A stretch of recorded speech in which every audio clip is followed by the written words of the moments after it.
waxaan ku weydiino su-aalaan ku weydiiyo wari badan baa intaas waraysan horta war waa suu ganacsan yahay aad iyo aad qabiil ya oo mateedku waa kuu furayaan umalanaya oo mateed kuu furay nagama xidhmay dhegeyso oo mateedkaasi labadeena midkeen bay nagama xidhmaya lagama xidhmaya horta dee ilaahay oo mateedku waxuu ka mid yahay nimcooyinka ilaahay bixiyo caafimaadka isaga qaaba diidine waxaad kalad ka warantaa qofku bini aadmigii waxyaalaha baahiyaadka aasaasigu u baahan yahay horta nabaddu waa ka kowdiya aqoonta iyo waxbarashaduna de ku dar waa caynka dadku hadday nabad iyo biyo iyo aqoon isla helaan saddexdaas iyo caafimaad oo ay dabeedna waxbarashada iyo horumarkana ku tallaabsadaan oo ay dantooda gartaan wax waliba oo islaaganaysa absolute laakiin oo marka qaar waxaan isdhahdaa nimaa dowladnimada inoo bislaanba kolley dad badan ma jiro aan bislaan ya كان والله قاشكتها لا كان لا بحرايه وانا بس كده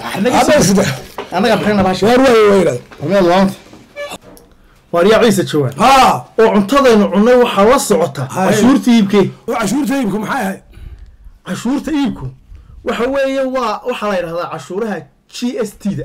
GST du maxay ahayd waxa weeye cashuur laga qaado iibka ay hudheelo sameeyaan sida cuntada iyo hurdada iyo waxa lamada dee waa talaabaha badan dalkeenu qaaday oo waayahay cashuuraha marka alaabooyinku dalka yimaadaan custom kasta iyo dekada iyo meel walba waa lagu cashuuray cashuurta soo siyaaday maxay tahay marka sidaad mooday maaha ee waa cashuur la yiraahdo GST oo maxay ku waajibtay waxa ay ku waajibtay sida iibka adeegyada isgaarsiinta iyo korontada iyo iibka tigidhada gaadiidka iyo iibka telefishinadu ay sameeyaan iyo wixii la halmaala taariifada GST na haddaan kuu soo gaabiyo waa 5% kaliya qiimeyn lagu sameeyay dee ilaa dadka xuba yeeli maysee marka waxa weeye anu adeegan caasimadu ma ku arki jir dee laakiin maanta goboladiina wiima boorku waa ka maanta wajaale ka taagan wajaale wuxuu ka shaqeynaya maanta gobolada kale oo dhan wuu gaaray marka waxa weeye horta waa dee wax wanaagsan oo waa horumar xagga tallaabada sharciga loo qaaday aad iyo aad dadkeenu waa ugu bisilin dadkeenu wax jeliyo wax qabadka iyo horumarka waxa weeye cashuuraha GST du waa waxa dunidu ku horumartay day xal lagu gaaray haddii dadkeenu ay fahmaan ma garatay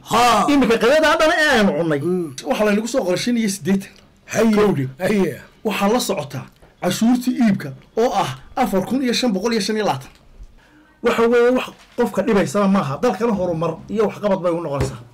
dee marka haddii sidaa la isla fahmo horta waaba u mahad celinayna wax badanna maaha waxa kuuli